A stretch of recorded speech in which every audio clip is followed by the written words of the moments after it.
দুনিয়াতে এমনও মানুষ আছে পিতা মাতার মৃত্যুর পরে কবরের কাছেও যায় না। তোমার বাপ নাই, তোমার মা নাই, কিন্তু খেদমতের কোন দরজা আল্লাহ বন্ধ করেন না। খেদমতের দরজা আল্লাহ বন্ধ করেন না। এখন এক নম্বরের খেদমত আমার নবী বললেন, আসসালাতু আলাইহিমা, তাদের ইন্তেকালের পরে বেশি বেশি করে তাদের জন্য দোয়া করা, ভাই বোনের খবর নেওয়া, বোন বাগিনার খবর নেওয়া, চাচা মামা খালা এদের সাথে সম্পর্ক বজায় রাখা, ফুফা ফুফি এদের খোঁজ খবর রাখা। তোমার আব্বা নাই, আম্মা নাই, কিন্তু তাদের রেখে যাওয়া এই আত্মীয় স্বজনের সাথে যদি সদাচরণ করো, তাহলে পিতামাতার রুহানি দোয়া পাওয়া যাইবা। এই বন্ধুরা আমার,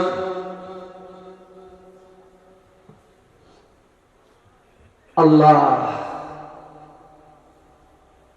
আল্লামা হযরত মাওলানা কাজী রফিক আহমদ সাহেব হুজুর চলে গেছেন। ওনার নাম ইসালে সওয়াব লেখা আছে। ইসালে সওয়াব দেখছেন আপনারা?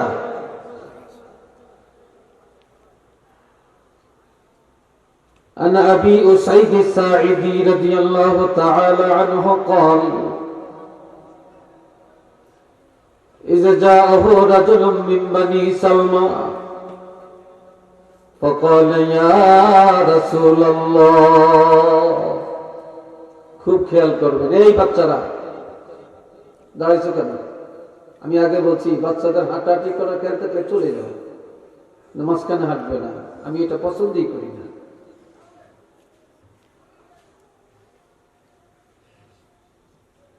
একটা যুবক ছেলে আল্লাহর হাবিবের কাছে আসছেন। ইজা জাআহু রাজুলুম মিন বনি সালমা, বনি সালমা গোত্রের এই যুবকটা কাঁদতে কাঁদতে, চোখের পানি ফেলতে ফেলতে আল্লাহর হাবিবের কাছে এসে বললেন, ইয়া রাসূলুল্লাহ, হাল বাকিয়া মিন বাদরি আবাওয়াইয়া শাইউন আবারহুমা বিহি বা'দা মাউতিহিমা। ইয়া রাসূলুল্লাহ, আমার আব্বা নাই, আমার আম্মা নাই। দুনিয়াতে কত ছেলেরা আব্বু বলে ডাকে, আম্মু বলে ডাকে, কলিজা শীতল করে। অন্য ছেলেদের এই ডাক শুনলে আমার কলিজায় ধাউ ধাউ করে যেন আগুন জ্বলে ওঠে। কিন্তু আজ আমার কাছে আমার বাবাও নাই, আমার মাও নাই, আমি পড়াতে পারি। তবে আমার আব্বা যতদিন ছিলেন, আমার মা ছিলেন, আমি পর্যাপ্ত খেদমত করার সুযোগ পাই না। আজ আমার বাবা নাই, মা নাই, আমার মনে চায় তাদের খেদমত করতাম। এখন আমার খেদমত করার একটা ক্ষমতা আল্লাহ আমাকে দিয়েছে। তবে এখন তো তারা কবরে। নবী গো, আপনার কাছে জানা থাকলে বলেন, তাদের মৃত্যুর পর, ইন্তেকালের পরে খেদমতের কোন রাস্তা বাকি আছে কিনা? আমার বাপ নাই, আমার মা তো নাই, মনে চায় খেদমত করতে, খেদমতের কোন অংশ বাকি আছে কিনা? ক্বালা নাআম, নবীজি বললেন, রে যুবক, তোমার বাপ নাই, তোমার মা নাই, কিন্তু খেদমতের কোন দরজা আল্লাহ বন্ধ করেন না। খেদমতে দরদ আল্লাহ বন্ধ করেন না। এখন 1 নম্বরের খেদমত আমার নবী বললেন, আসসালাতু আলাইহিমা, তাদের ইন্তেকালের পরে বেশি বেশি করে তাদের জন্য দোয়া করা, বেশি বেশি করে ইসালে সওয়াব করা, বেশি বেশি করে তাদের জন্য আল্লাহ দরবারে হাত বাড়ায় না যা তারা দোয়া করা। দুনিয়াতে যার বাবা নাই মা নাই, তার সবচেয়ে বড় খেদমতটা হলো মৃত্যুর পরে তাদের জন্য আল্লাহ দরবারে দোয়া করা। এটা 1 নম্বরের খেদমত। 2 নম্বরে ওয়াল ইস্তিগফারু লাহুমা। আজ কত গুনার বোঝা নিয়ে তারা কবরে,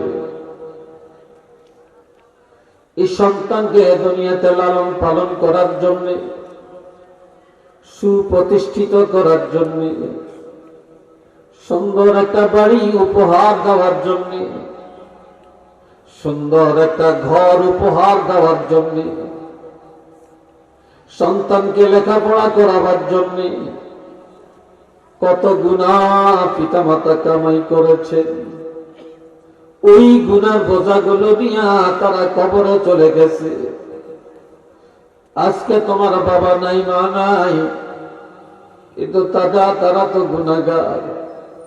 ওয়াল ইস্তিগফারু লাহুমা, আল্লাহর দরবারে তাদের জন্য তওবা করা, তাদের গুনাহগুলি আল্লাহর কাছে ক্ষমা চাওয়া, যে আল্লাহ আমার আব্বার গুনাহ, আমার আম্মার গুনাহগুলো মাফ করে দে। এইভাবে তাদের জন্য মাফ চাওয়া, এটা হলো দ্বিতীয় খেদমত। 3 নম্বরে ওয়া ইনফাযু আহদিহিমা মিন বা'দিহিমা। মা নাই বাপ নাই, কিন্তু দুনিয়াতে তারা ঋণগ্রস্ত। তাদের মৃত্যুর পরে তাদের ঋণ পরিশোধ করে দেওয়া, তাদের কোনো ওয়াদা থাকলে এটা পূর্ণ করা। যদিও তাদের ঋণ পরিশোধ করা হয় এবং তাদের ওয়াদা পূর্ণ করা হয়, তাহলে পিতা মাতার খেদমতের সওয়াব পাওয়া যায়। 4 নম্বরে ওয়াসিলাতুর রাহিমিল্লাতী লা তুসালু ইল্লা বিহিমা। বাপ নাই মা নাই, মায়ের রেখে যাওয়া আত্মীয় আছে, বাবার রেখে যাওয়া আত্মীয়, যেমন বোন বাগিনা এরা বাবার রেখে যাওয়া আত্মীয়, ফুফা ফুফি, চাচা চাচি, খালা মামা, এরা হলো বাবা মায়ের রেখে যাওয়া আত্মীয়। আজ তোমার বাপ নাই মা নাই, কিন্তু তাদের আত্মীয় স্বজন এখনো তোমাদের কাছে আছে। কাজে তাদের মৃত্যুর পর তাদের রেখে যাওয়া আত্মীয় স্বজনের সাথে সৎ আচরণ করা, ভাই বোনের খবর নেওয়া, বোন বাগিনার খবর নেওয়া, চাচা মামা খালা এদের সাথে সম্পর্ক বজায় রাখা, ফুফা ফুফি এদের খোঁজ খবর রাখা। তোমার আব্বা নাই আম্মা নাই, কিন্তু তাদের রেখে যাওয়া এই আত্মীয় স্বজনের সাথে যদি সৎ আচরণ করো, তাহলে পিতামাতার রুহানি দোয়া পাওয়া যাইবা এবং পিতামাতার খেদমতের সওয়াব পাওয়া যাবে। একটু চিল্লিয়া বলেন না সুবহানাল্লাহ।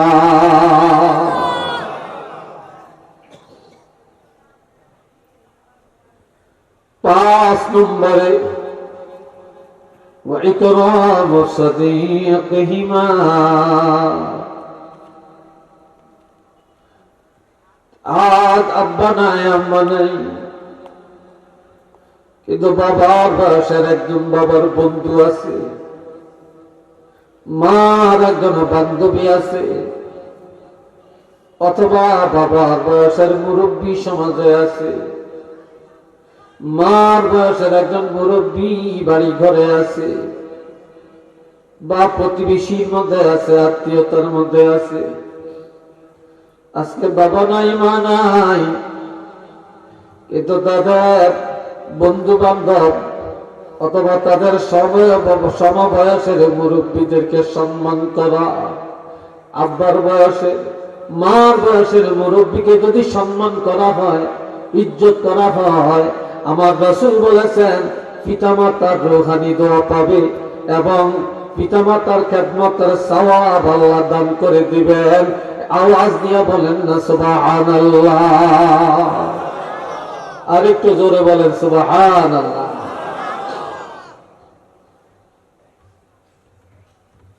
আল্লাহ আজ দুনিয়াতে এমনও মানুষ আছে পিতা মাতার মৃত্যুর পরে কবরের কাছেও যায় না, ঠিক না? আল্লাহ আমাদের এলাকায় একজন ব্যারিস্টার, বড় দামি ব্যারিস্টার, নাম করা ব্যারিস্টার, এই ব্যারিস্টারের বাপ মারা গেল। আমার মাদ্রাসার আমার একজন শিক্ষক, ওনার বাড়ির পাশে এই ব্যারিস্টারের বাড়ি, আমাদের চাঁদপুরে হাইনচক থানায়। ব্যারিস্টারের বাপ মারা গেছে, জানাজা পড়ার জন্য বাড়িতে আসছে। জানাজায় দাঁড়াইছেন, একজন আলেমকে বললেন জানাজা দিতে, আলেম জানাজা পড়ল। কিন্তু জানাজার মধ্যে প্রথম আল্লাহু আকবার বলে তাকবীর দিয়ে নিয়ত বাঁধতে হয়, এরপরে সানা পড়তে হয়, এরপরে দুরূদ পড়তে হয়, শেষবার মাইয়িতের জন্য দোয়া, আল্লাহুম্মা গফিরলি হাইয়িনা ওয়া মাইয়িতিনা ওয়া শাহিদিনা। পারেননি আপনারা এই দোয়াটা? কি কথা বলেন, পারেন? কথা বলেন না কেন? সবাই পারেন দোয়াটা পড়েন। এখন এই ব্যারিস্টার জানাজা হয়ে গেছে। জানাজা হওয়ার পরে বাপের কবরটা হয়ে গেছে। কবরটা হয়ে যাওয়ার পরে সব বাড়ি ঘরে চলে গেল, কিন্তু ব্যারিস্টার বাবার কবরটা পাঞ্জা করে ধরে গোড়াগড়ি করে আর কাঁদে। যত মানুষ টানাটানি করে তাকে বাড়ি দিতে পারে না। এবার বলতেছে, কি জন্য আপনি এভাবে কাঁদেন? বলে, আমার এই ব্যারিস্টারি করিয়া লাভ কি? আমার এই ওকালতির দাম কি?